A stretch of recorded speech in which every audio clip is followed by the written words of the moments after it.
tela inteira. Partilhar. Ainda estou apanhando desse negócio aqui. Quero ver como começar. Foi. Entrar no meu slide. Aqui nos comentários tem alunos registrando presenças aqui de programas até de outros estados, do programa de pós-graduação. Como eu tive uma queda aqui, saí do notebook para o celular, eu perdi algumas mensagens. Nós temos também uma mensagem, interação pelo grupo do WhatsApp, que foi passado para vocês nas mensagens do SIGA, e na tela que foi colocada agora há pouco. Mas a gente segue, e saudações a todos aí, todo o pessoal da Universidade Federal de Sergipe, o pessoal de fora aqui, ó, Ellen, graduanda da Universidade Federal de Rondônia, tem o Leonardo Ferreira, do PPGA, da Universidade Federal, do CG. Campina Grande, o Obrigado, UFCG. quase que eu precisava uma vergonha aqui. E tem o Paulo Vitor, do Mato Grosso do Sul, Universidade do Amapá, então a coisa está bonita aqui. Um abraço. Eita, Flávia, é uma responsabilidade agora. É nacional, viu? Verdade. A gente está com um curso de extensão lá no secretariado também, que encerra essa semana. E aí tem gente do Brasil todo, é engraçado, né? A gente faz pensando local e atua global, né? O mundo do jeito que está e desse jeito remoto. Mas vamos lá, espero atender as expectativas, espero contribuir um pouco. Todo mundo consegue ver minha apresentação? Sim, Flávia, a gente está vendo. Eu só vou pedir que nessa barrinha que tem aí, interromper compartilhamento, clique em ocultar, porque às vezes ela cobre algumas das suas palavras. Pronto, joia. Eu nunca apertei nesse negócio, sempre deixava aí. Estou aprendendo aqui. Bom, o tema, né, da nossa fala de hoje, não gosto de falar palestra, da fala de hoje, é sobre a metodologia qualitativa biográfica, história de vida. Meu nome, como já disseram, é Flávia, né? E aí, antes de falar um pouco, eu até roubei um pouco a ideia de Manuela. Manuela veio aqui falar sobre história temática, não foi isso? E ela falou sobre o lugar de fala dela. E eu achei bacana, porque quando a gente vai falar sobre pesquisa qualitativa, uma questão que a gente tem que levar em consideração, deixa eu ver logo a hora, ver quanto tempo eu tenho para falar. Quando a gente vai falar em pesquisa qualitativa, uma coisa que a gente tem que levar em consideração é quem é que está falando, né? Quem é esse pesquisador? Porque o pesquisador, ele não é neutro, ele tem uma visão de mundo, e aí eu quero que vocês entendam quem é Flávia, quem é que ela está falando, de que lugar ela está falando, né? Qual é a perspectiva de vida, qual é a perspectiva de mundo dela, porque isso vai influenciar diretamente na minha análise, né? Na forma como eu estou interpretando aqueles dados. Então, a pesquisa qualitativa, seja ela para analisar a história de vida de alguém, seja ela para fazer um relato oral, ela tem que pensar, né? E ela tem que deixar claro qual é o papel do pesquisador, né? Isso é um dos pontos que nos diferenciam dos quantitativistas, por exemplo. E, inclusive, na minha tese tem esse pedacinho aí, né? Quem sou eu? De onde é que eu falo? Quem é Flávia? E por que Flávia fez essa pesquisa, né? Eu sou mulher, eu sou feminista, eu sou anticapitalista, né? Eu acho que isso influencia a minha visão de mundo, a minha forma de enxergar o mundo, inclusive o meu objeto de pesquisa é influenciado nesse meu papel de mulher, de feminista, de anticapitalista, de mãe, de professora e de administradora, né? Porque, inclusive, na tese, eu comento assim, apesar de estar caminhando numa tese de doutorado em educação, a partir de um viés crítico, a partir de um viés feminista, e de uma pesquisa totalmente qualitativa, eu ainda tenho as minhas amarras num curso, né? Eu acho que, do mesmo jeito que tem pessoas de estados diferentes, tem pessoas de áreas diferentes aqui também, né? Então, a administração é um curso funcionalista, um curso pragmático, E em alguns momentos eu não consegui me desvencilhar, apesar de algumas metodologias um pouco mais interpretivistas e construtivistas. Então, eu sou um pouco desse processo. E aí, meu pensamento, minha vertente ontológica, entende que a realidade ela não é neutra. E a politicidade, como diz Pedro Demo, ela é inevitável na pesquisa e na vida. Eu não acredito em pessoas que dizem que não são políticas, que não acreditam em política, que não concordam com política. Né? Essas pessoas, esse dizer que não concorda com política, que não é nem de esquerda, nem de direita, ou qualquer coisa assim, e é uma política, né? É uma ação política, né? Política no sentido de colocar o poder em ação. Então, para mim, tudo é uma questão política. As minhas decisões de pesquisa são decisões políticas. A minha análise é uma análise política, seja da fundamentação teórica que eu escolho, seja das metodologias que eu escolho para analisar e interpretar meus dados. Então, esse iniciar é meio que uma apresentação, mas é meio que um entendimento também. Quando a gente está lidando com pesquisas qualitativas, de forma geral, não estou falando nem só sobre o processo da história de vida, mas quando a gente fala sobre pesquisas qualitativas, a gente está falando a partir do olhar de um observador que não é neutro, de um observador que tem características e que essas características é que vão influenciar a forma dessa pessoa analisar e interpretar os dados. Isso também é um dado de pesquisa importante, que eu particularmente acho que deve ser pontuado e colocado numa pesquisa. Então, por isso que coloquei aqui também. Não foi só uma forma de me apresentar, mas foi uma forma de mostrar que as pesquisas qualitativas, elas precisam dar essa... Desculpe que eu estou com uma tosse alérgica o tempo todo, então de vez em quando eu vou dar uma tossida aqui. Me perdi.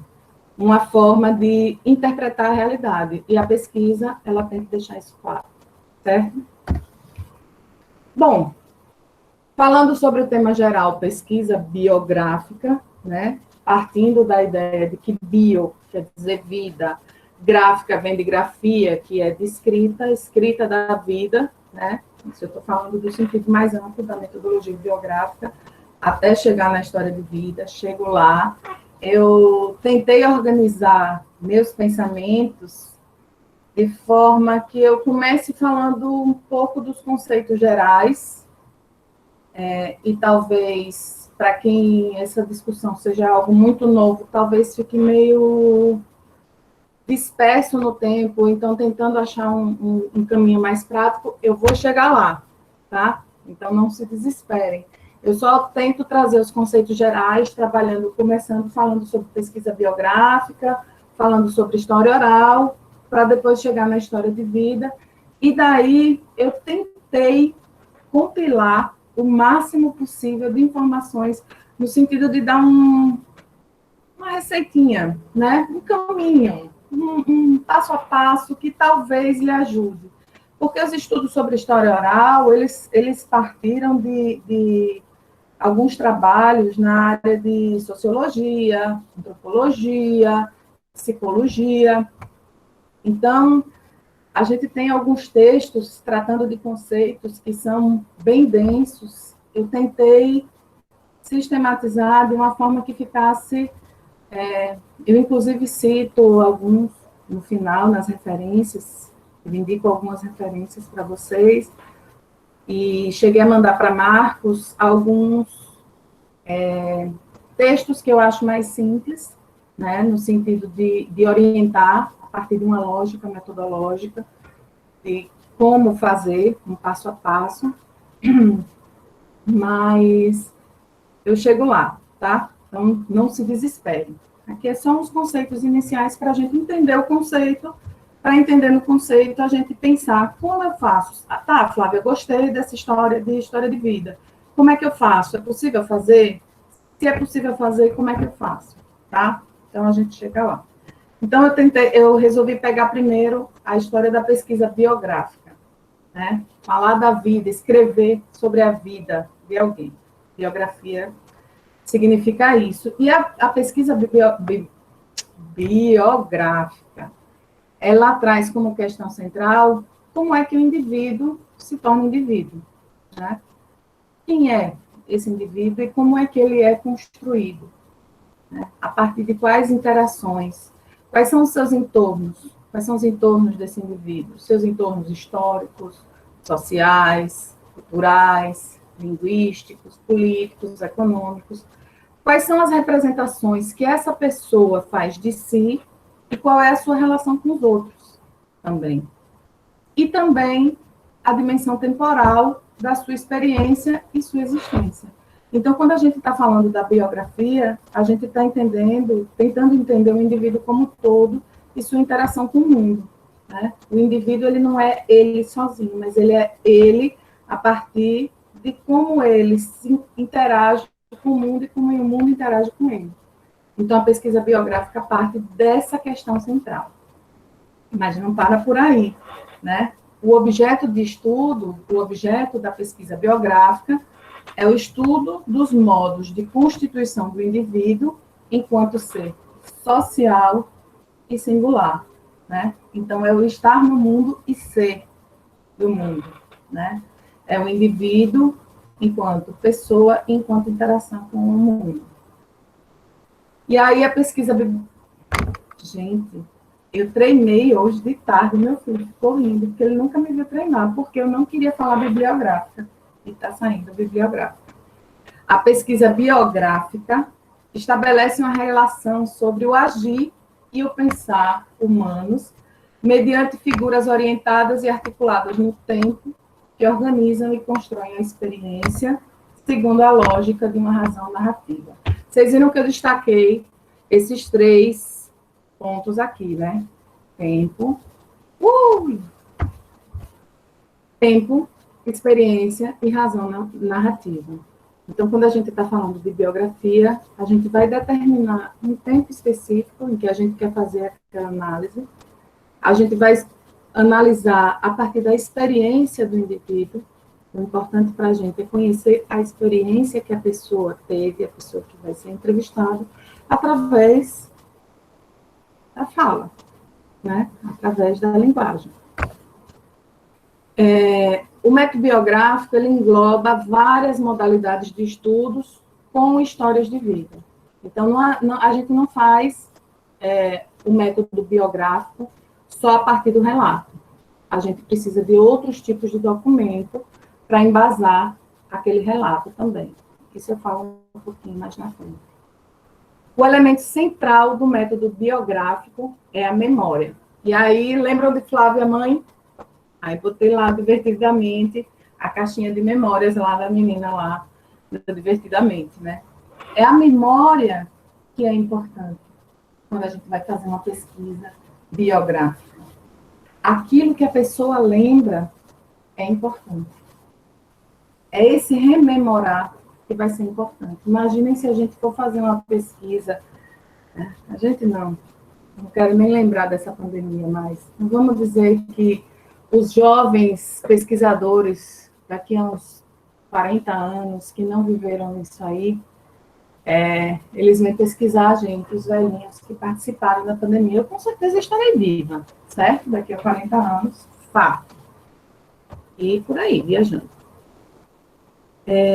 E aí vão querer saber como foi que eu vivi durante a minha pandemia. Então, eu vou trabalhar com a minha memória, que vai estar ótima, lúcida, maravilhosa, tá? Daqui a 40 anos. Até porque eu vou ter uns 60 daqui para lá. E é esse resgate dessa memória que vai ser importante, tá? Qual foi a experiência que eu vivi durante essa pandemia? Quais foram as experiências que eu vivi? Claro, com base em algum estudo que vão fazer. De repente, querem saber se eu surtei durante a pandemia, sei lá, qual foi a perspectiva das mulheres na época. Enfim, tem sempre que ter um foco, você não vai perguntar a pessoa assim aleatoriamente, você tem um objeto de pesquisa, você tem uma pergunta de pesquisa, mas você vai precisar da minha memória para conseguir coletar aqueles dados. Então, a pesquisa biográfica, de forma geral, as histórias, elas são baseadas com base na memória. E aí, por isso, ao trabalhar com as metodologias dessa natureza, o pesquisador estará lidando com emoções, intuições e com subjetividades. Vejam, né? Aí a gente já bota logo, essa pesquisa só pode ser qualitativa, né? Não tem como fazer pesquisa biográfica que trabalha emoção, intuição e subjetividade, pelo menos na minha cabeça, de forma quantitativa. Então, a gente vai, né? Toda vez que a gente revive essas histórias, basta a gente pensar umas coisas simples. Quando a gente era criança, que pedia para os nossos pais para contarem histórias de quando eles eram crianças, né? Para os nossos avós. Quantas emoções não vêm envolvidas aí, né? Quantas coisas, quantas histórias. Eu lembro de minha avó contava umas histórias. Gente, eu tenho certeza que ela inventava, assim, ela aumentava para a história ficar mais bonita. Eu vou fazer igual também, né? E aí eu vou falar sobre isso também. Quando a gente fala sobre história de vida, a gente não está se ligando apenas na veracidade dos fatos, mas a gente está ligado, por isso que eu quero que vocês gravem isso, a questão da memória. O importante é o que o pesquisado ou a pesquisada lembra. O que importa para a gente são as memórias que essa pessoa tem. A gente está analisando a história de vida daquela pessoa. Então, a gente não está ali para discutir se a pessoa está mentindo ou não está mentindo. A gente está apresentando as memórias dela. Tá? Isso é um fato importante. Bom, dentro da pesquisa biográfica, aí, como eu disse, a gente tem que usar outros métodos de coleta de dados. Não dá para coletar os dados só a partir da história oral, mas a história oral é o ponto principal, né?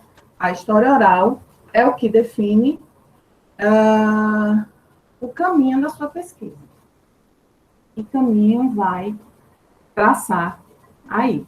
Então, a história oral, para Maria Isaura Queiroz, que era uma das grandes pesquisadoras brasileiras sobre história oral, história de vida, ela fala que a história oral é um termo mais amplo, que recobre todos os relatos que não são coletados por outros tipos de documentação, ou então que a documentação quer complementar, né? Então, pesquisa documental, algum outro tipo de pesquisa, de enviar questionário.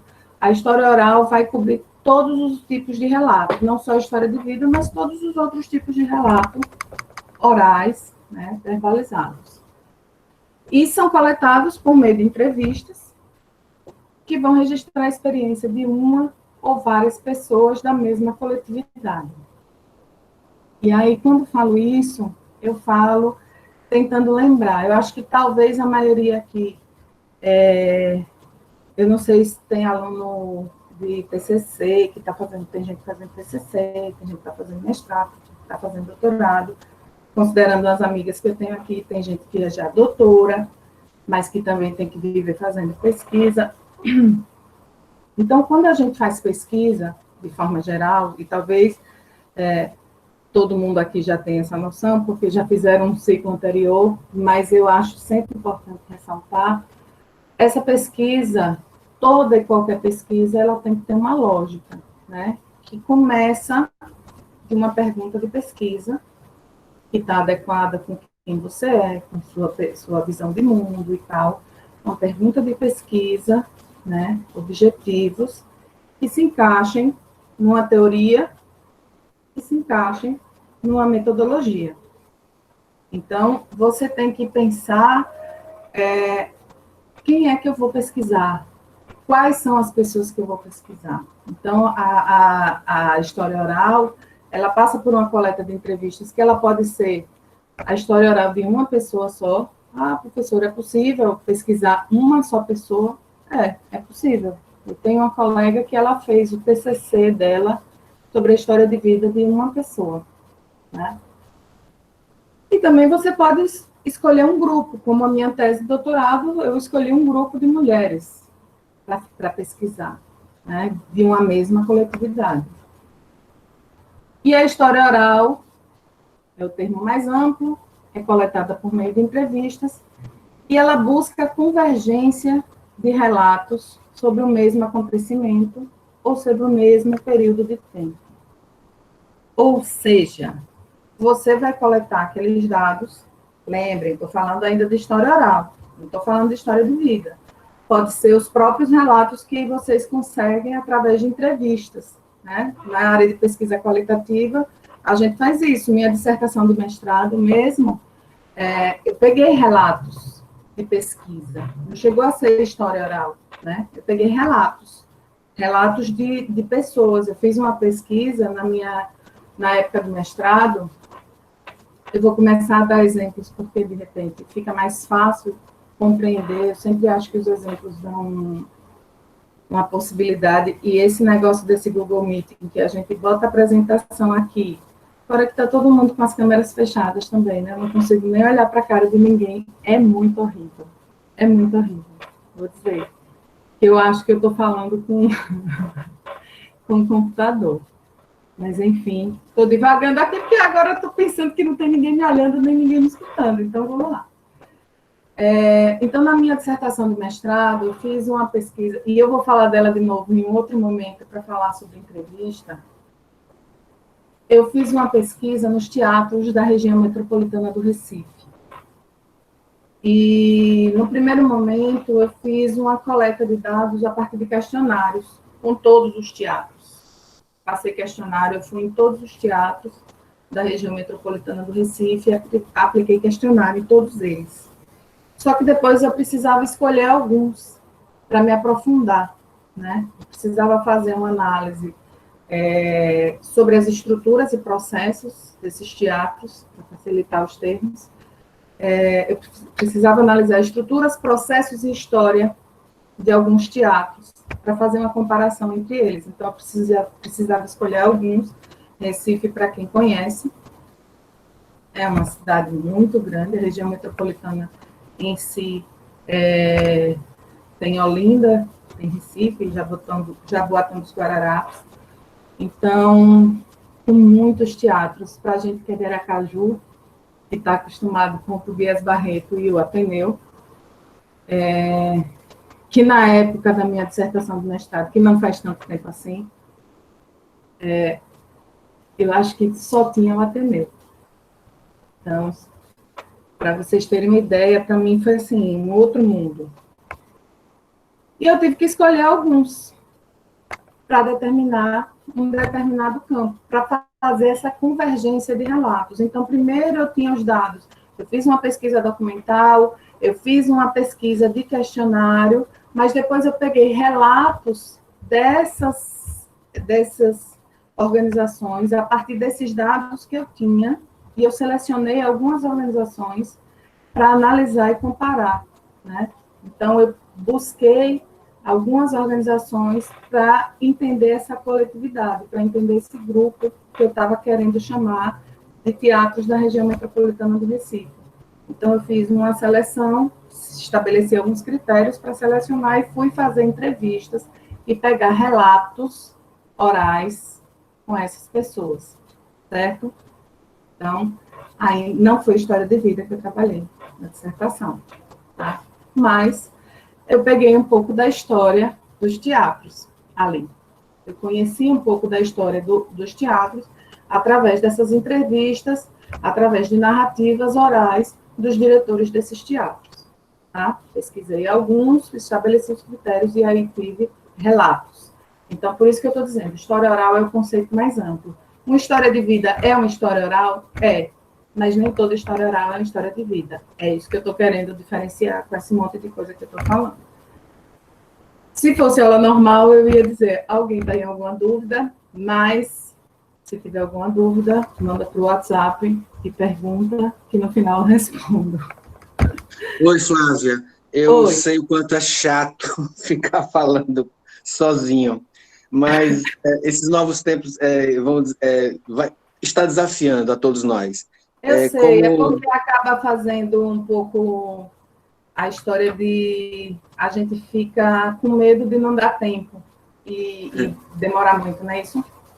Não, e assim, é questão de interação mesmo. Eu sou acostumada a falar olhando e vendo o desinteresse, o interesse, a empolgação, né, o sono. Mas então a gente está em outro ambiente e eu Sim. espero que está atingindo outros públicos, né? Uhum.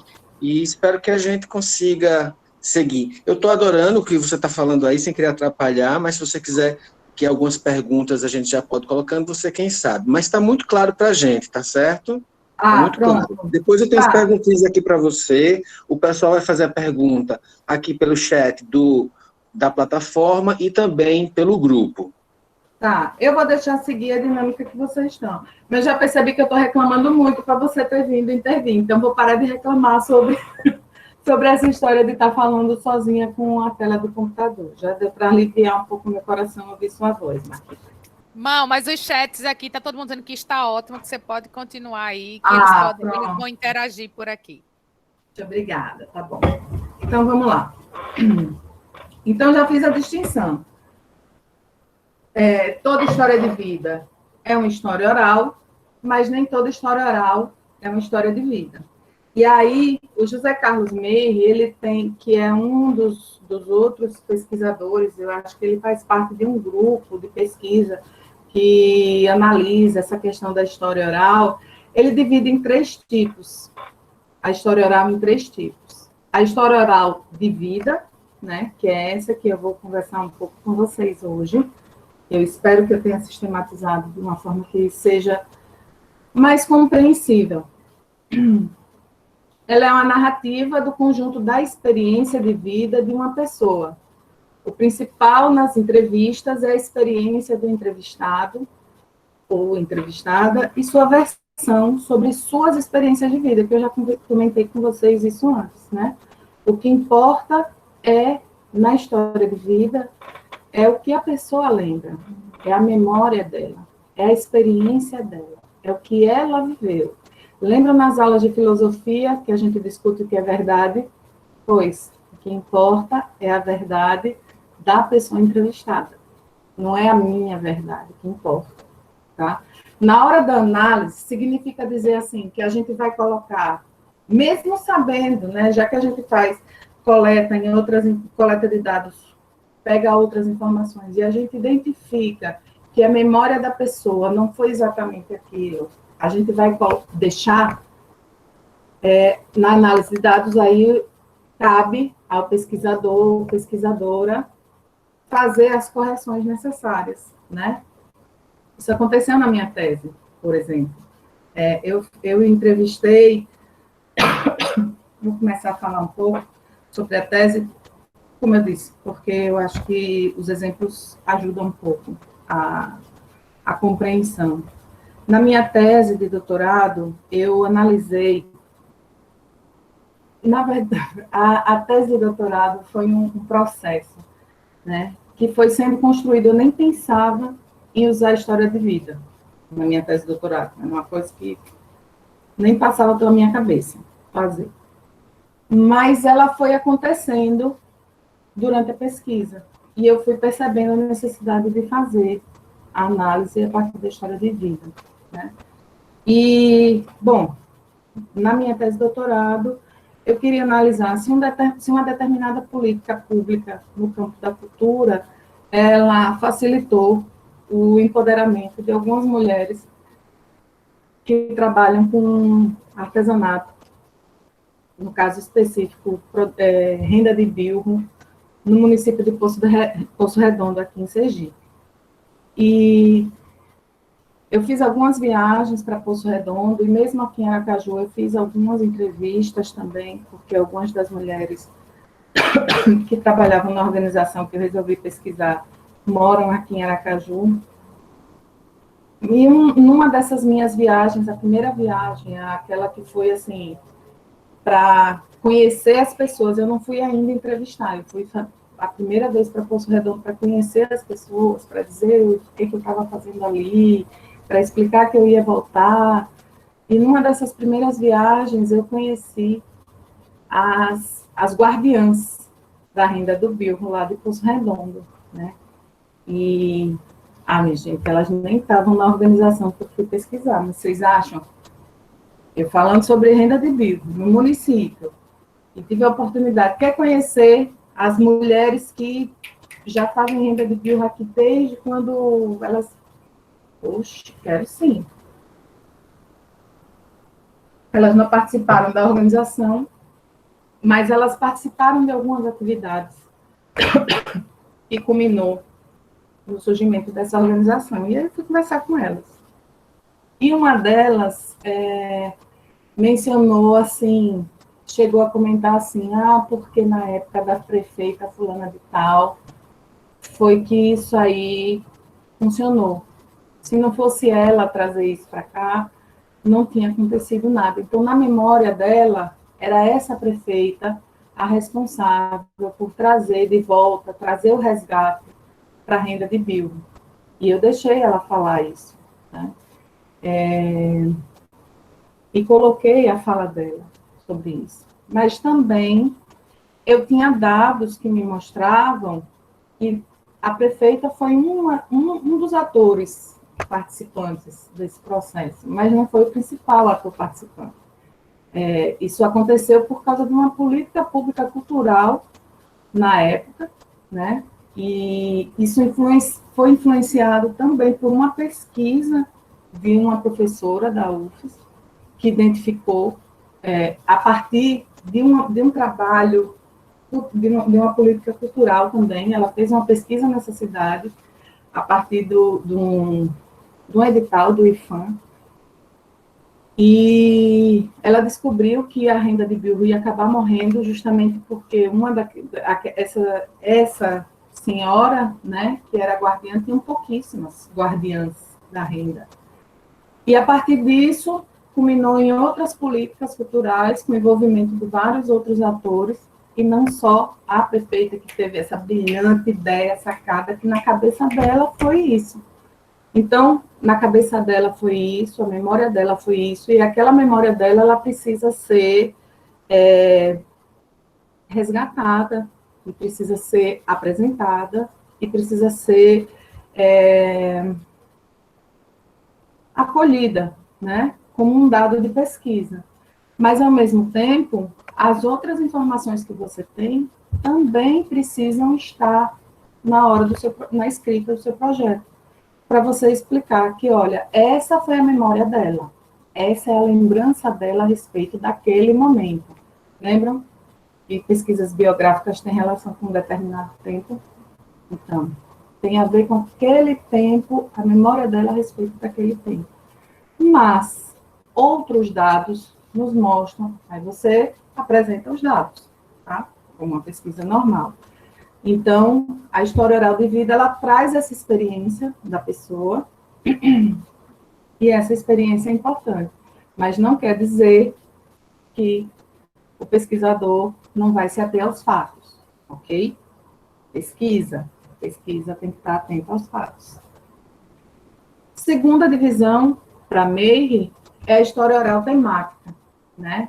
Que eu acho que foi o que Manuela falou no ciclo anterior, que parte de um assunto específico e previamente estabelecido, comprometendo-se com o esclarecimento ou opinião do entrevistador sobre algum evento definido. E a tradição oral, que trabalha com a permanência de mitos e questões do passado que se manifestam em comunidades, pelo que é conhecido por folclore e transmissão geracional, né? São aquelas histórias, tradição oral, são aquelas histórias que são passadas de geração em geração. É o nosso folclore, é a nossa cultura, é um pouco das histórias que a gente conta também, ok? Então, para Meire, essas são as 3 divisões da história oral. E aí, a gente parte para história de vida. Tem quanto tempo, Marquito e Ale? Só para eu saber quanto tempo eu posso falar. Você começou a 20h10, vamos dizer assim, você tem mais uns 15 minutos. E aí a gente vai para o debate, que aí você pode trazer mais informações. Se faltar alguma coisa, eu falo. Ok. É só para me preparar, porque às vezes eu falo muito. Quando eu estou dando aula, eu peço para os meus alunos e alunas me pararem se pensarem que eu estou devagando um pouco, né? Aqui o tempo é curto, não dá para devagar muito. Bom, a história de vida é o relato de um narrador ou de uma narradora sobre a sua existência através do tempo, tentando reconstruir os acontecimentos que ele ou ela considera significativos. Veja que a importância está na pessoa que é entrevistada, na pessoa que narra, na pessoa que fala. É a sua experiência, as memórias da sua existência através do tempo, para reconstruir os acontecimentos que ela considera significativos, né? Que você que está pesquisando considera a pessoa. Através dela, da sua existência, certo? É que vão se delinear as relações com os membros do seu grupo, de sua profissão, de sua camada social, de sua sociedade global, que cabe ao pesquisador desvendar. Então, a pessoa conta a história e a gente é que se vire para coletar as outras informações para entender quem é aquele ser no mundo, quem é aquele indivíduo e suas representações e sua interação com os outros. Não sei se está viajando, mas chega. Estou agora tentando sair do conceito e trazer para o norte. Quais são as características da história de vida? Primeiro, necessita de complementação de outras fontes. Lembra que eu disse? Não dá para só ouvir a história. Não dá, não sei o que você vai fazer. Aliás, nem se você for fazer um livro contando a história de alguém, você vai precisar de outras fontes, né? A duração é longa, porque exige que você tenha um vai e volta, né? Você tem um vai e volta. Fora que, para você ouvir a história de alguém, você imagina que não vai ser uma entrevista de 10 minutos. Não vai ser uma entrevista de 10 minutos, vai ser uma entrevista de 2 horas. Aí você vai transcrever uma conversa de 2 horas. Você vai analisar, interpretar uma conversa de 2 horas. Quando precisa de apenas uma conversa. Muitas vezes precisa de várias outras conversas, né? Então, o tempo é mais longo. Mas, como eu disse,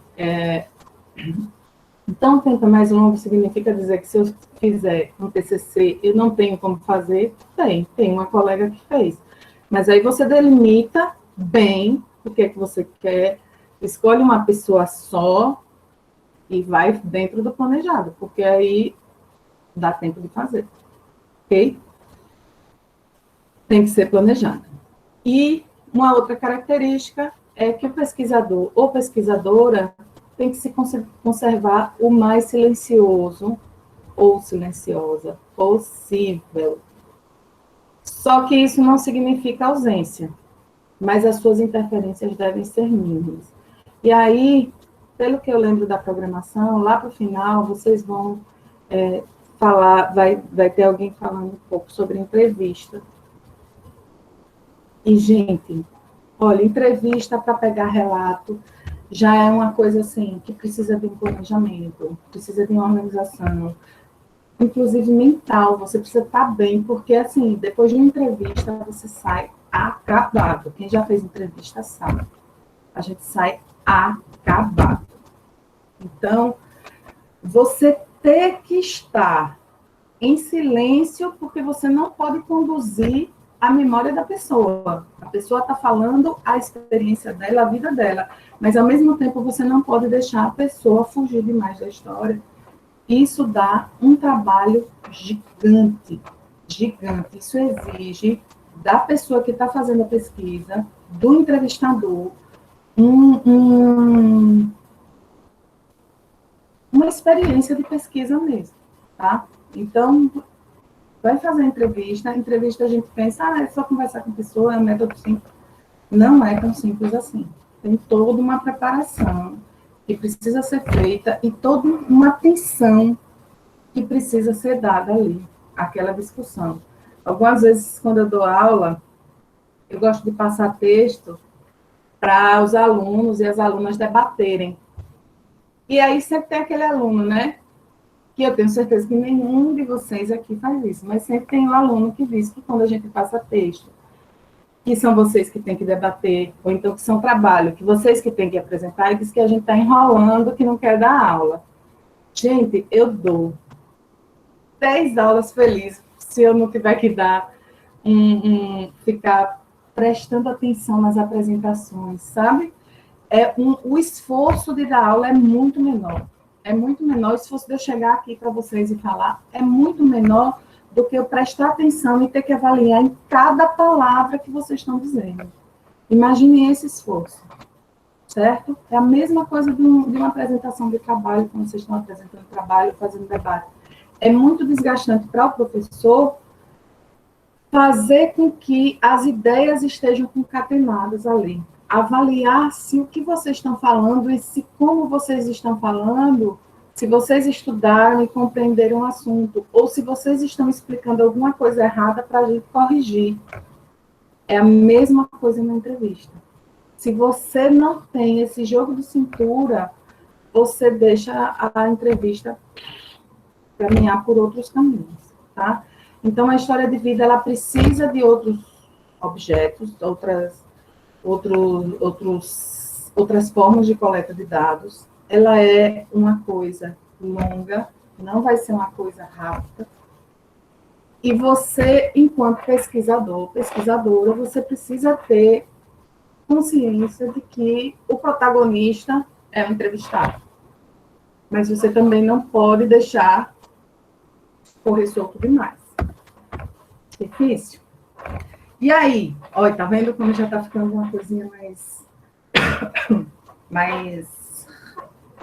esquemática? Mais esquemática.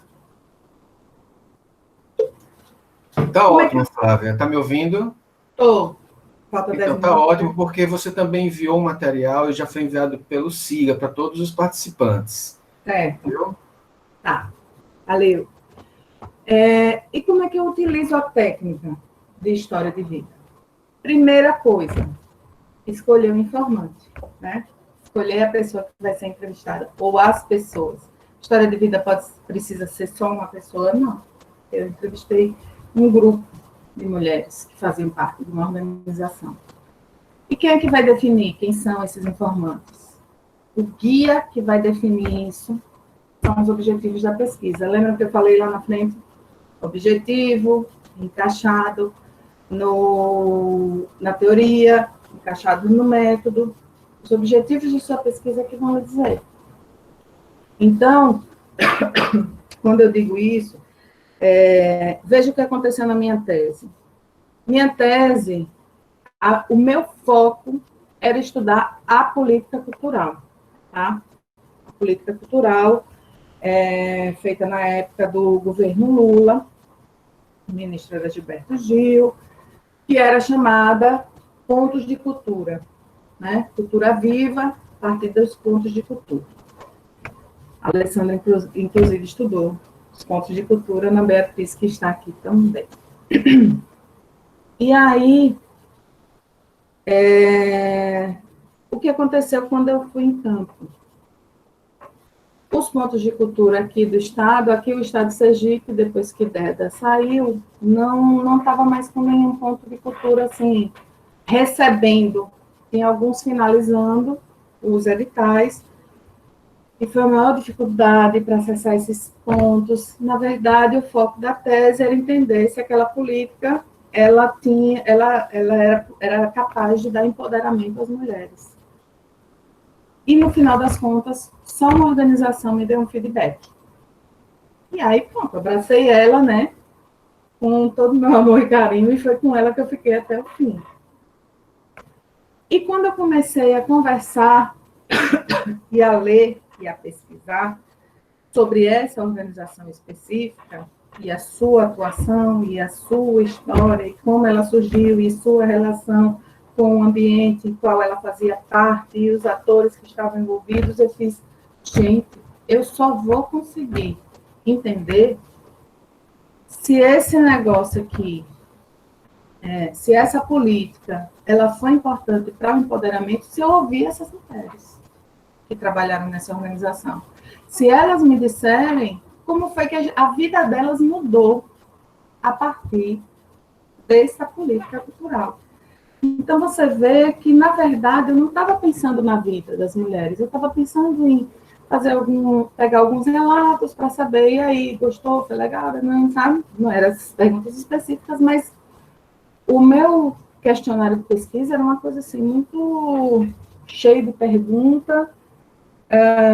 Eu ia fazer entrevista mesmo, mas eu não queria saber a história de vida delas. E quando eu fui analisando as coisas, eu preciso entender como foi que elas se envolveram com essa organização, como foi que elas participaram dessa política cultural, que relação elas tinham, de que forma, porque tem mulheres que elas nem são do Poço Redondo. O que essas mulheres estavam fazendo lá em Poço Redondo? Cuidando de uma organização, gestoras da organização, né? Então, a partir daí, eu comecei a escolher, a pensar, né? Discutir, não. Eu tenho que conhecer a história de vida delas. E aí, elas quem? Aí eu tive que escolher quem eram as pessoas. Podia ser uma, podia ser mais, né? Eu resolvi escolher mais, escolher um grupo de mulheres. E a partir desse grupo de mulheres identificar, né? Como foi que as histórias de vida delas se entrecruzam, mas também, ao mesmo tempo, são separadas, né? Porque o indivíduo é um ser social e individual. É um ser dele, é ele sozinho e é ele com o mundo. Então, eu analiso essas várias histórias dentro dessa história maior, que é a história desse empoderamento delas, a partir dessa política cultural, das relações de vida que elas tiveram. Então, a pesquisa qualitativa tem isso também, né? Quando a gente começa a ir a campo, aquele modelozinho, aquela metodologia que você pensou inicialmente, ela vai mudando com o tempo. Mas o informante, ele tem que ser pensado, ou os informantes, as pessoas, ou os sujeitos da pesquisa, tem que ser pensados a partir do seu objetivo, tá? E como é que eu vou pensar nisso? Bom, não vai ser critério quantitativo que vai me dizer. Na minha dissertação de mestrado, lembram lá que eu falei? Foram critérios assim, não foram quantitativos, mas foram critérios mais duros para analisar. Não, vou escolher uma amostra daqui, um tipo de organização, um tipo de teatro que é estadual, um tipo de teatro que é municipal, um tipo de teatro que é de amador, entendeu? Fui mais uma coisa assim, mas... E no caso da história de vida, não. É a partir da posição do entrevistado no grupo, do significado da sua experiência. Significado da experiência. O que requer conhecimento prévio do objeto de estudo. Inclusive, uma das mulheres que eu entrevistei, ela nem estava na organização. A organização ainda existe, não com o nome de Ponto de Cultura, mas é uma fundação. E uma das mulheres que eu entrevistei, ela não é mais da fundação. Ela foi, na época, não era mais também na época da pesquisa, mas ela foi na época que a política cultural foi implementada, tá? E ela é assim, falou em renda de biorro, em Poço Redondo, o nome dela sai. Eu não entrevistei essa mulher, tá louco. Fui na casa dela algumas vezes, tá? Então, você tem que saber quem é que você quer ouvir a história. E tem que ser alguém que a história dela, que o significado tem a ver com o seu objeto de estudo. Senão, mude sua pesquisa para outra coisa, certo? E a qualidade do entrevistador, que é o que eu já falei para vocês antes, né? Apesar de conduzir a entrevista, deve interferir pouco. E aí vamos falar o que é esse interferir pouco, pensando na hora de coletar os dados. Primeira coisa, contato com a pessoa que vai ser entrevistada. Gente, não dá para pensar em fazer uma pesquisa de história de vida e você ir querer pegar a pessoa de surpresa, dizer assim, você pode me responder umas coisas rapidinho. Não vai ser rapidinho. Lembram lá? Longo, um processo longo. Você tem que ir primeiro na pessoa e explicar. Eu fiz uma viagem para Poço Redondo só para me apresentar. Só para me apresentar. Olha, meu nome é Flávia, sou aluna de doutorado, sou professora da UFES, aluna de doutorado de educação, fazendo uma tese sobre isso, pesquisando isso, gostaria de ver se podia marcar um dia que fosse melhor para você, vai levar um tempo, tem que dizer o tempo, gente, vai demorar, pode ser que uma vez só não consiga, a gente de repente precisa outro dia. Teve gente que teve que ir várias vezes conversar. Teve gente que em uma entrevista só, mas você, em qualquer uma das hipóteses, não necessariamente precisa ser pessoalmente a primeira vez, mas no caso, por exemplo, as mulheres aqui de Aracaju, eu consegui falar por telefone primeiro para depois marcar a entrevista pessoal, mas as rendeiras lá de Poço Redondo, eu preferi ir pessoalmente para elas me verem, para elas me conhecerem, para conversar com elas um pouco, né, para situar um pouco a história, para elas contarem algumas coisas. Tive já algumas conversas informais ali e dizer, olha, estou me apresentando e gostaria de marcar um dia que fosse melhor para você, tal hora, tal hora, tal hora. E assim fizemos. Então, esse primeiro contato é importante, porque você não vai pegar uma história de vida de supetão e dizer, posso fazer uma pesquisa aqui de 5 minutos com você? Não vai ser demorado. Então, você já avisa a pessoa e explica, assim, em linhas gerais, o que é que você quer pesquisar. Não quer dizer que você vai entregar o questionário. E aí, eu botei no final, mas já vou fazer logo, elaborar um roteiro.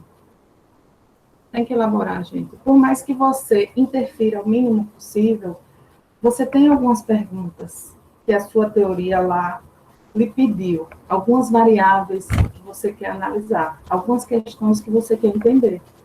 Faça esse roteiro.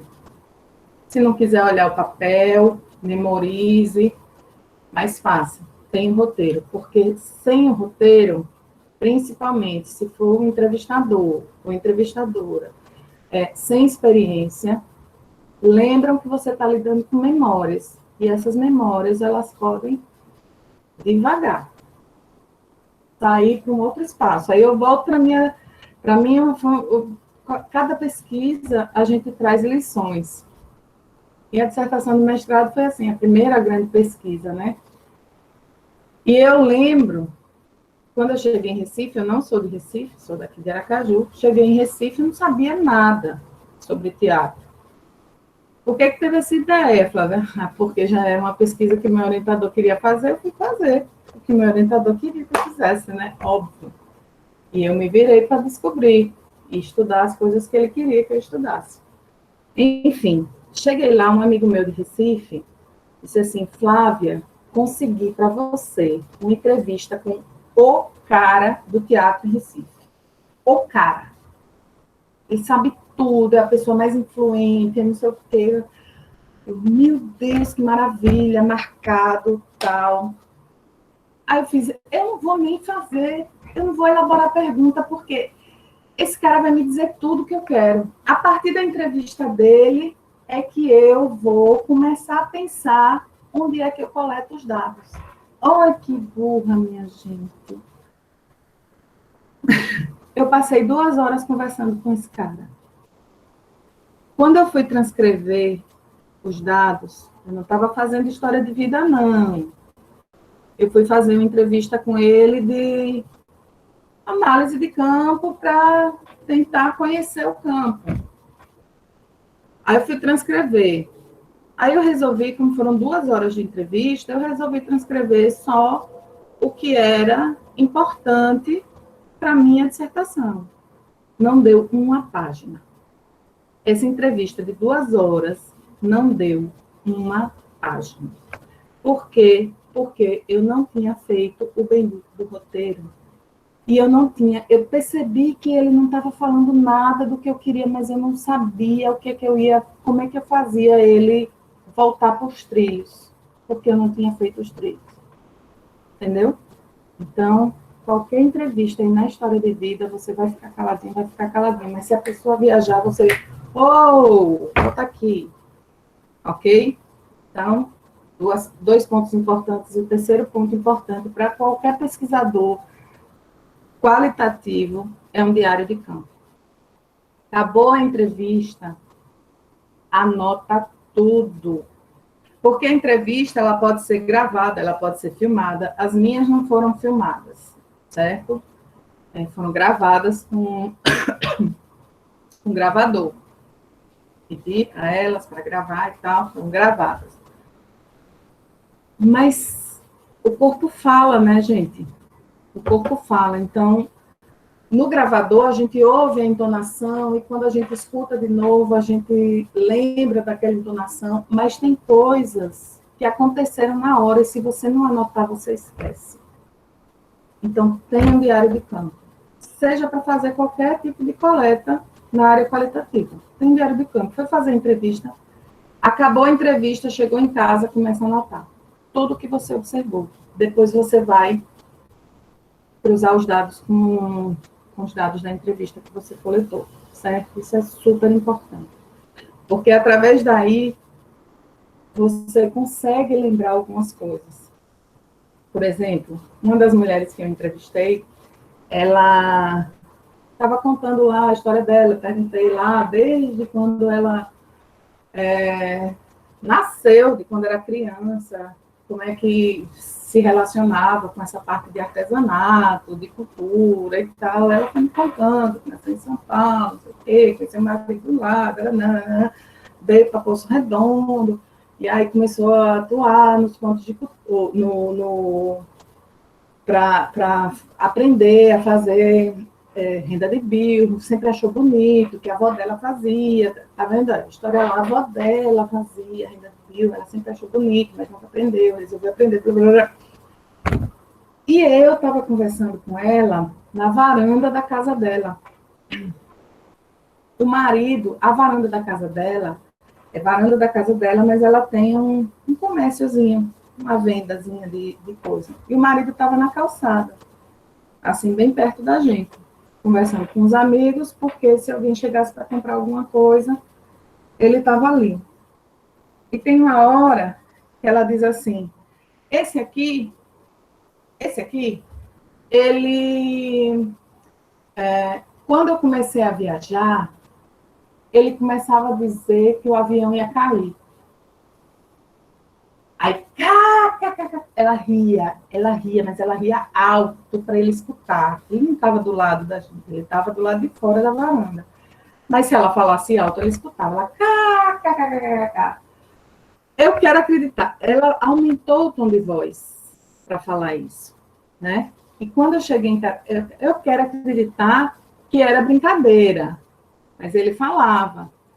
Então, quando eu cheguei em casa, eu anotei que o marido estava do lado, porque podia ser uma informação. Meu cérebro, ele não guarda muitas coisas mais ultimamente. A idade vai chegando e a gente já não vai guardando tanta informação. Então, eu anotei. A gente fez a entrevista na varanda, o marido estava na frente da casa, próximo, taranã, sabe? E quando eu fui rever a transcrição, esse dado também foi acrescentado, porque é um dado também, certo? E aí, encerrando, a gente já fez lá, né? Como é que utiliza a técnica, escolha o informante, a qualidade do entrevistador, coleta os dados, dei algumas dicasinhas de como é que eu coleto os dados. Vocês estão vendo que não é nada assim, fora do outro mundo. Só que tem que estar alinhado com sua perguntazinha lá de pesquisa, tem que fazer sentido. Não vou analisar a história de vida só porque eu quero analisar a história de vida, empurrar água lá abaixo. Lembra como foi que aconteceu o processo para mim? Eu analisei a história de vida porque entendi que para compreender como é que aquela política influenciou na vida daquelas mulheres, eu tinha que falar da vida delas. O que é que eu falava o tempo todo? Como influencia na vida das mulheres, e nunca pensava na história de vida. Depois foi que parece que, como mágico, o nome fez vida, história de vida. certo? Então, parece um pouco com qualquer método de entrevista que você vai pegar um relato. Só que quando vai ser história de vida, vai ser a partir do momento que você ouve as histórias. E aquela experiência, naquele tempo, é o importante para o seu objeto de estudo. Não é aleatório que você escolhe. E aí, como é que eu vou fazer a análise? Coletei os dados, fiz as entrevistas, e agora? Vou recuperar essas entrevistas, transcrever, né? Tem umas técnicazinhas lá que o Mene disse, né? Que tem que seguir, nem todo mundo segue, mas vamos lá. Você vai, entrevistou, transcreve, transcreveu, corrigiu, entregou para o entrevistado leu, concordou, assinou, né? Porque tem aquelas coisas de código de ética e tal. Então, o entrevistado assina, concorda com o que está escrito, foi aquilo mesmo que ele falou, que algumas vezes a gente interpreta errado, ou então, às vezes, a pessoa se arrepende de ter dito alguma coisa e não deixa, né? Tem alguns autores que indicam até possibilidade de sigilo, níveis de sigilo para algumas informações, mas o interessante é que quando você faça essa transcrição, você devolva de volta para a pessoa poder ler e dizer, realmente, eu falei isso mesmo. E a partir dessa retomada, aí você vai relembrando. Com aquele diário de campozinha também na mão, é importante. Ouvir, eu gosto muito de ouvir. Independente de transcrever, eu gosto de ouvir tudo de novo, porque a entonação, né, da voz, eu consigo lembrar a partir da entonação. Algumas vezes, na dissertação na tese de doutorado, meu filho mais novo dizia assim, mãe, eu já não aguento mais a voz dessa mulher. A que eu entrevistei mais vezes, né? Aí eu vi ele, mãe, eu não aguento mais a voz dessa mulher, pelo amor de Deus. Eu fiz, meu filho, então me deixa aqui fazer minha tese sozinha. Recuperar essas entrevistas, relembrar, e depois analisar os dados, né? Encaminhando a partir tentando analisar a totalidade, recompor a totalidade, ou seja, tentando interpretar os dados, trazendo o que você captou da entrevista, o que você captou das outras técnicas de coleta de dados. Lembrem, vocês não vão se basear só na história. Já estou terminando, Marquito. Acho que é você que ligou o áudio, sim, né? Sim, sou eu mesmo. Já estou fechando. Então, você vai interpretar com base na teoria também. E aí vocês vão perguntar, e qual a técnica que é para interpretar? E vai depender de vocês. Eu usei análise do discurso, né? Tem gente que usa análise do conteúdo. Mais uma vez, vai ser uma questão que você vai escolher, vai ser a sua opção metodológica, né? Tem análise temática também, que a professora Manuela apresentou.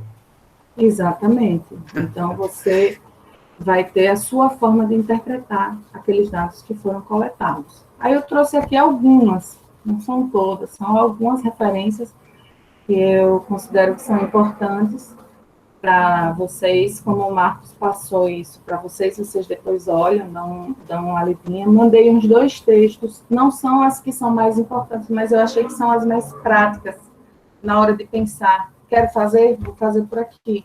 E aí, a partir dessas que eu coloquei aqui nessa transparência, daquelas 2, quem se interessar, quem a pesquisa couber fazer história de vida, uma análise de história de vida, acho que pode ser interessante esses textos aqui. É isso. Obrigada, viu? Ok, professora, desculpa aí o aligeiramento, mas... Não precisa, é necessário.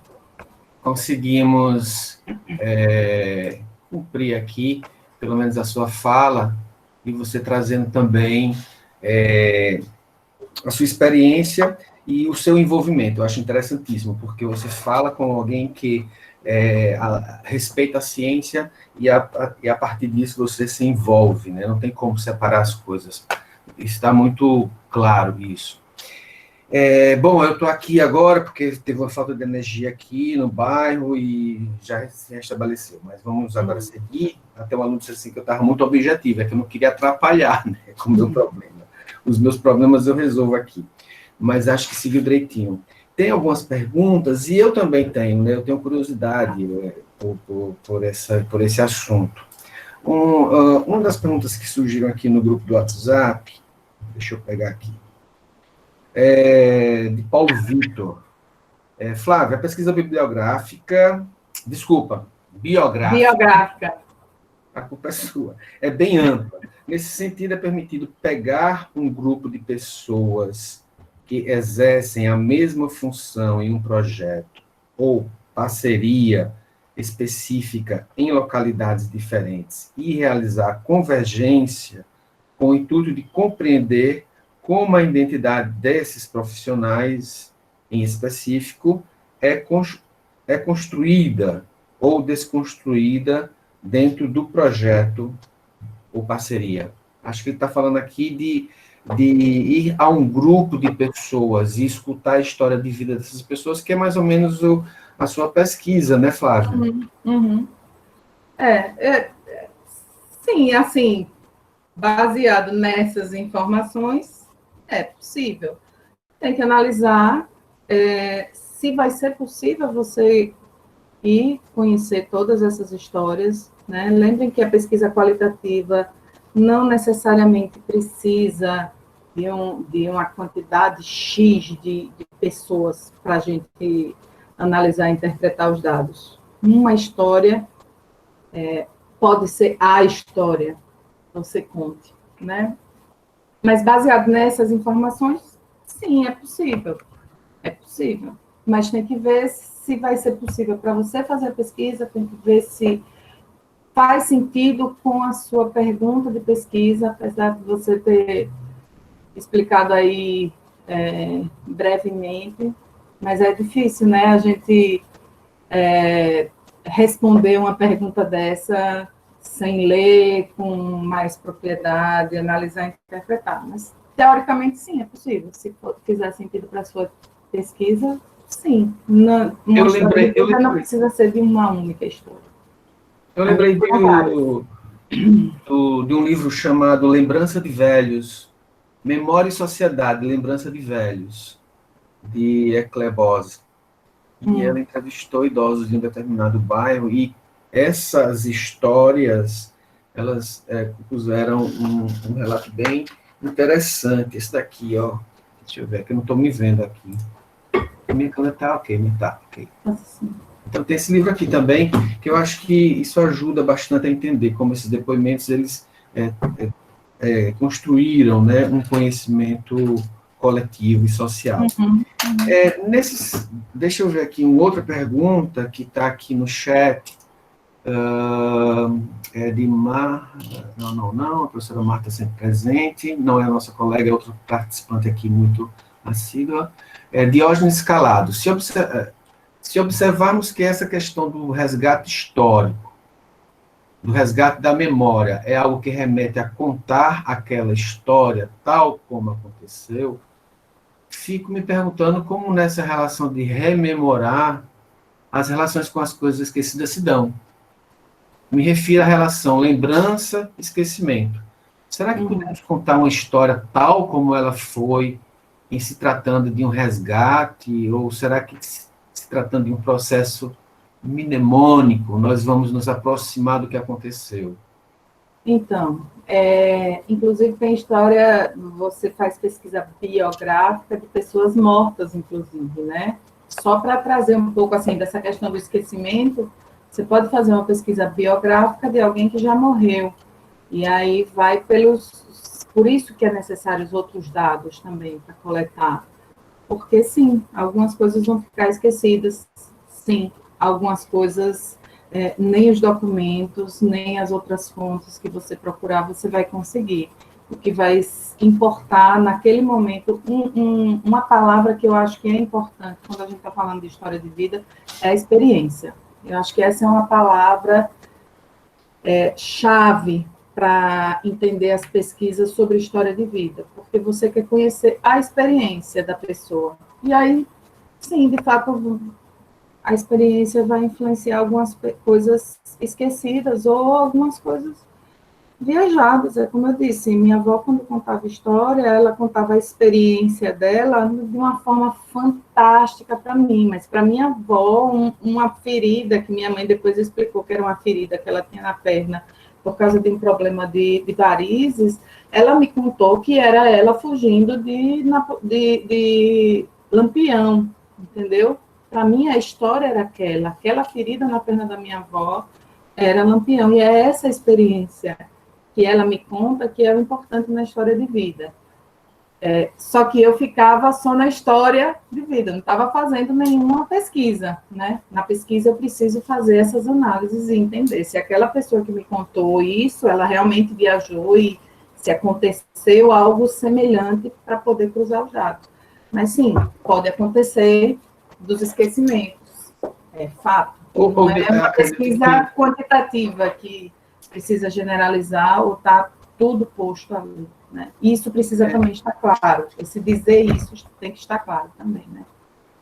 Eu me lembro de uma das versões de conceito à história, dizer que a história é sempre uma versão dos... Então, não há como a gente registrar tudo, inclusive na captação e no relato, da forma como realmente as coisas aconteceram, se é que existe esse real.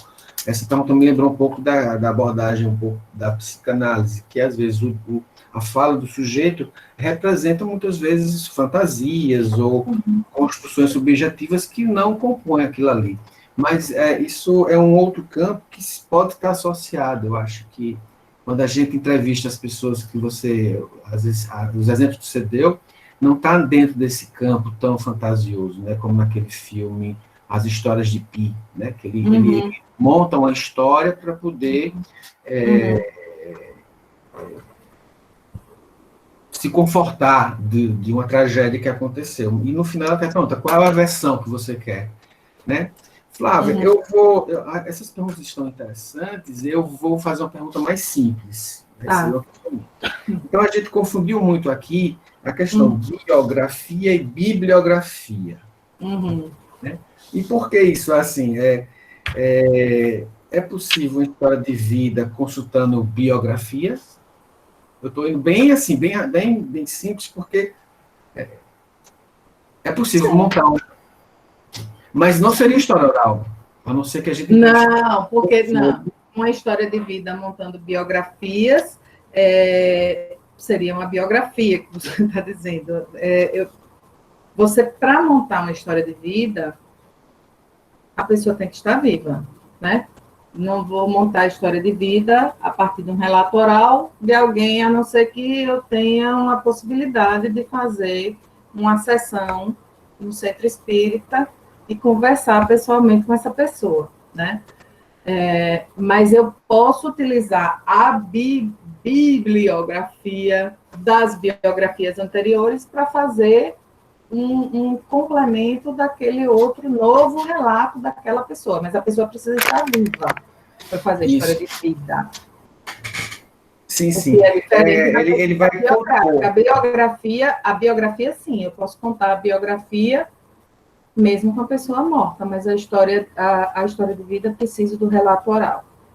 Ok.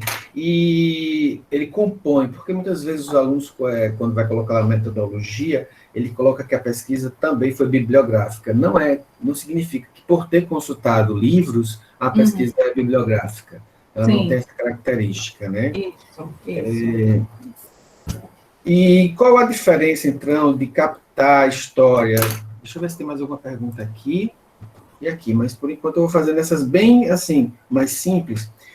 A diferença entre captar a história e as entrevistas, que você trouxe aí a questão das entrevistas, né?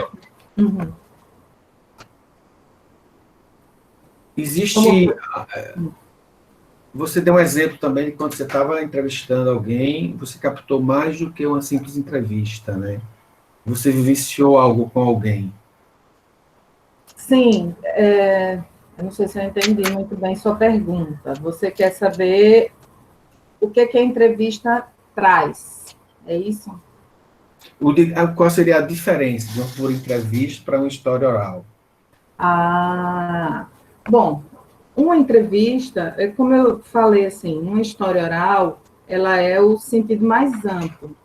Quando eu falo história oral, eu estou falando até dos relatos, né? A Maria Isaura, ela fala, a história oral, ela pode ser através dos relatos orais, que aí é o que eu considero entrevista. A entrevista é um relato oral. A pessoa está me falando alguma coisa através da sua oralidade, tá? Isso é entrevista. E não deixa de ser uma história oral, né? A pessoa está contando uma determinada história num tipo específico, num tempo específico para mim. Então, ela está me relatando aquilo ali. A história de vida, não. Aí eu parto para a experiência da pessoa. Né? O que aquela pessoa experienciou a respeito de uma dada situação que eu estou questionando ali. Né? Mas eu acho que entrevista e relato oral, ele também está dentro dessa questão da história oral, de contar um pouco da história. Eu, inclusive, estava pensando, quando eu estudei história na época da escola, era época de regime militar, né? E a gente estudava a história de quem ganhou, o lado dominante, o lado poderoso, né? E hoje em dia, quando eu vejo meus filhos estudando, estudo junto com eles, muitas vezes, leio, e a história, os livros de história diziam assim, antigamente a história contava só um lado. E hoje em dia, para a história, toda a história é importante.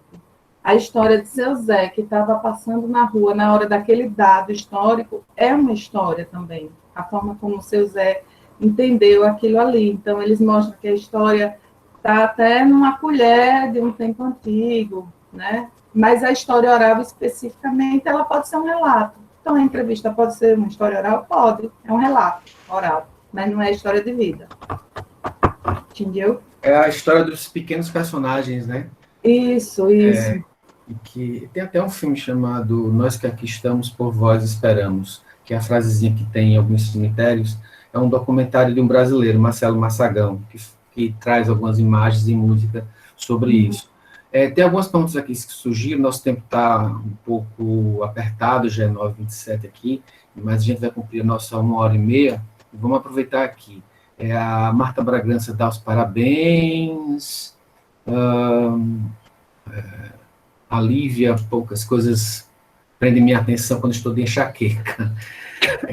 Ana Maria Batista pergunta, Flávia, na sua condição de mulher e feminista, como foi estudar o empoderamento das mulheres e mergulhar no universo delas e dar visibilidade aos significados atribuídos por essas mulheres? Ela até complementa aqui, no exercício dialético de aproximação pelo seu lugar social, posicionamento político e distanciamento para captar as experiências das mulheres. Né?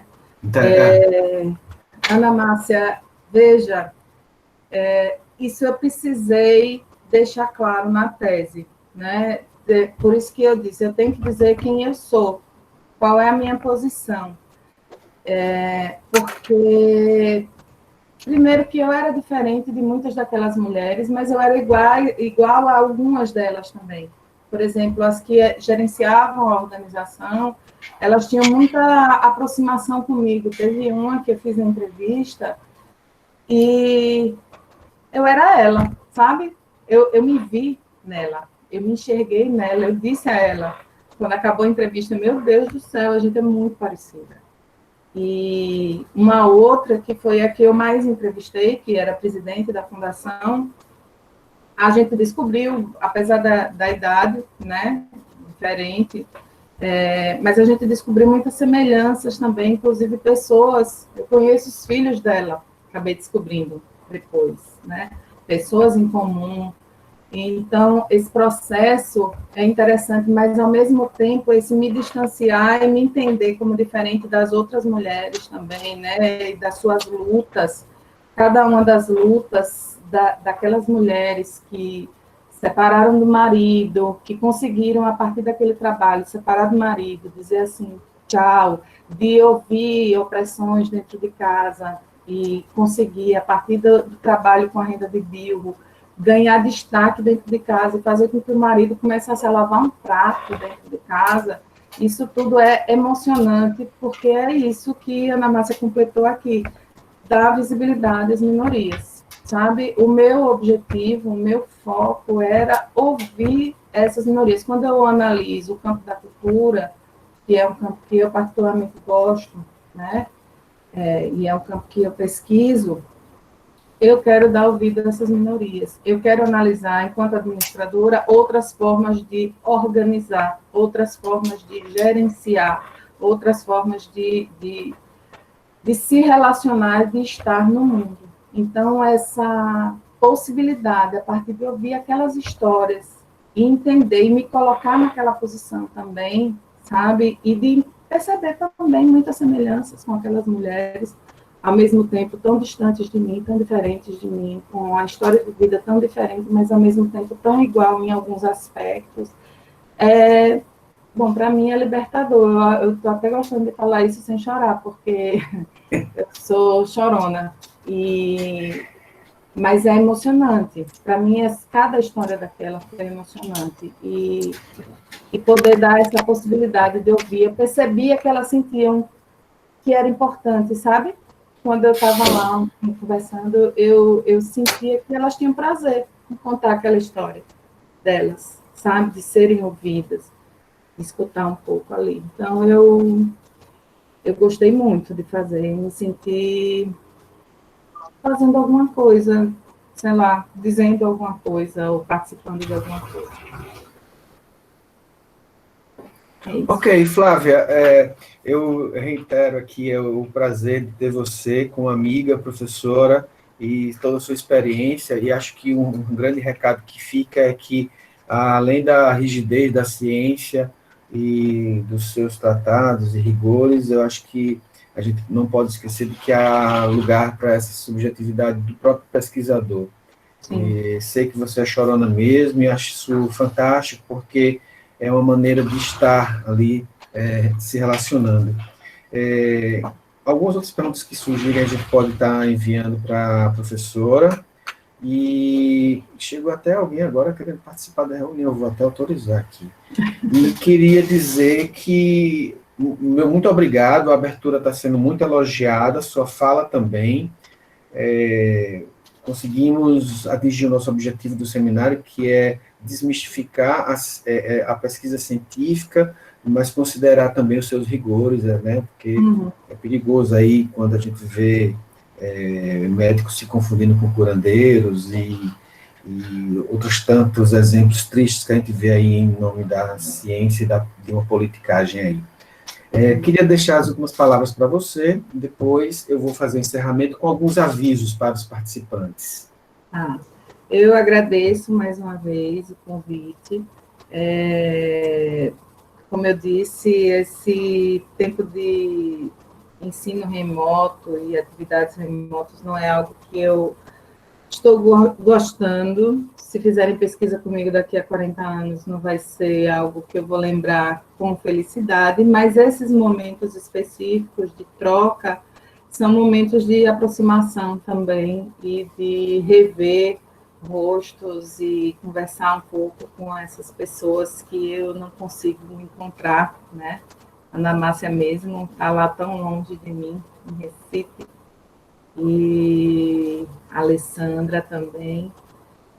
E é isso, eu agradeço muito, espero que eu tentei trazer de uma forma simples, os conceitos não são tão simples, eu tentei trazer de uma forma simples para mostrar que é possível, se fizer sentido com o objetivo de pesquisa, tem que lembrar sempre disso, objetivo de pesquisa, fundamentação, metodologia, tem que estar tudo encaixadozinho, mas eu tentei trazer de uma forma simples para pensar que falar sobre história de vida também não é um bicho de 7 cabeças, é possível fazer. Você vai ler algumas coisas na área de psicologia, na área de antropologia, de sociologia, mas é possível fazer, não é uma coisa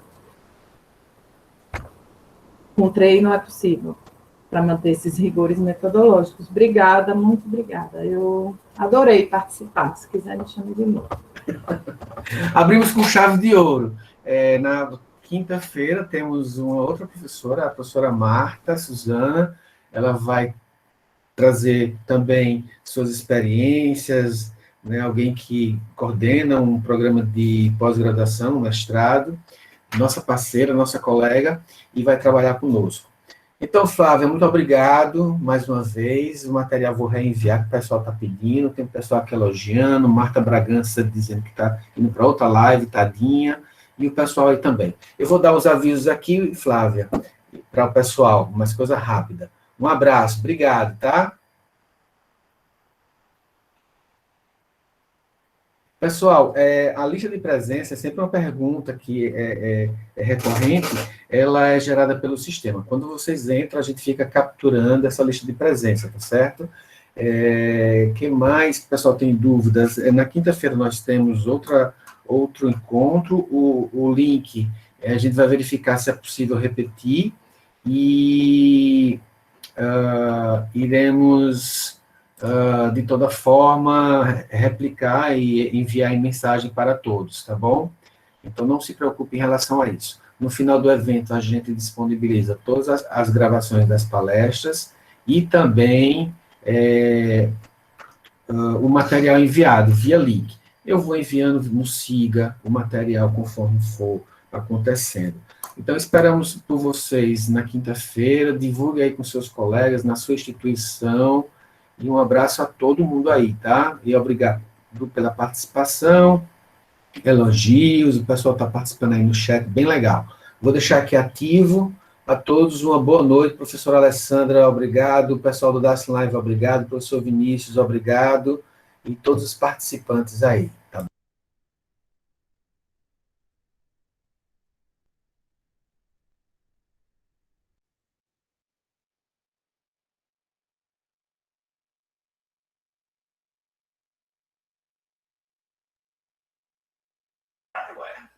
Obrigada, Márcio.